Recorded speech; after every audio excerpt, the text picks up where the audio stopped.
by now you all are aware of an island called SandeshKhali, situated in the North 24 Parganas district of West Bengal. You are also well acquainted with the oppression and persecution of Sheikh Shahjahan, Uttam Sardar, Shibu Hazra and their gang of bully boys. These ruffians tormented the villagers in different ways. One such method was to deprive the villagers of their wages after they had toiled the whole day. The goons would call them and make them to do all kinds of manual labor throughout the day. They were treated like the slaves of the bygone era and used to be beaten up mercilessly if they ever dared to ask for their due wage. If the women asked for their wage, they would be warned that if they dared to repeat their mistake, their husbands would be killed. The villagers were treated like bonded laborers of the TMC strongmen. The money the villagers earned from MGNREGA and which they deposited in their bank would also be taken away by these gangsters, which they later used to spend on drinking and partying. Their common refrain was that the villagers should be grateful that they are alive and should never ask for money. It was as if the goons had done a great favor by keeping the villagers alive. It was as if the villagers should be grateful to these TMC bully boys for keeping them alive. The money that the women were given under the Lokkhir Bhandar would also be snatched away from them. The gangsters used all the money for their drinking and merrymaking. What makes the incidents of sexual abuse really horrifying is the fact that the scene of crime was at a stone's throw away from the local police station.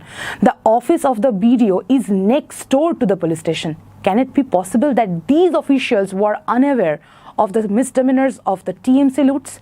How is it possible that the screams and cries of the tormented woman did not reach their ears? The woman would be asked to cook biryani, meat and various kinds of sweet dishes. Even police officials would sometimes be present at these celebrations. The woman would be asked to take care of the police officials properly. They were told that if they failed to please the policemen, their husband would be locked up under false cases that would keep them behind bars forever. These threats and terrorization were enough to force the women of SandeshKhali into subjugation. They did not dare to anger the TMC leaders. Uttam Sardar, Shibu Hazra would think of unique ways of ill-using the woman.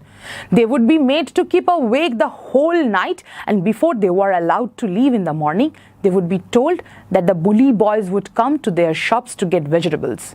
The woman, after returning home, would rush to open their shops and would keep waiting for the men to turn up.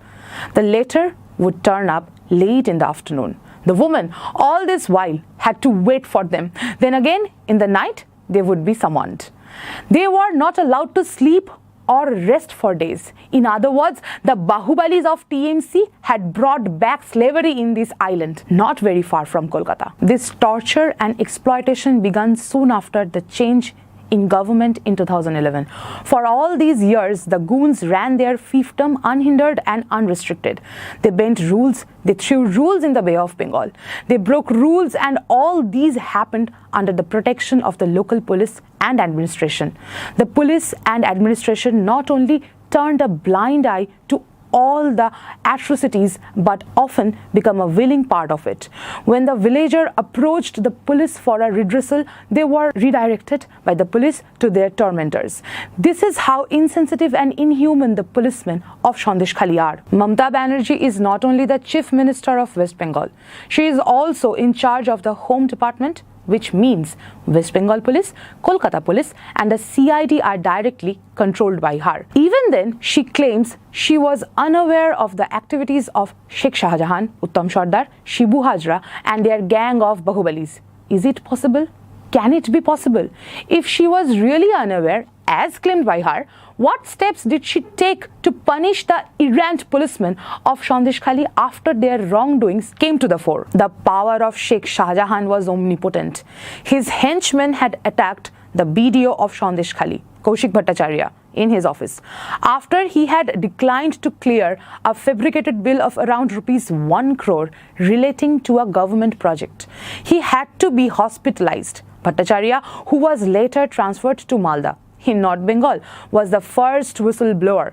He was the first to expose how Sheikh was running a parallel administration. he was further heckled for being firm in lodging a complaint. Such was Shahjahan's clout that police team coming from other parts of Bengal looking for a criminal would be asked to get in touch with him. The TMC Bahubali had become so powerful that his men had attacked the Jamiat Ulema-e-Hind leader and the mass education and library minister Siddiqullah Chaudhary, when the latter had come to Shorberia in SandeshKhali with relief material after Cyclone Yash in May 2021.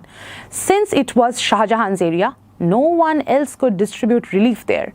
The minister and his followers' cars were rampaged, vandalized, and the relief materials were looted.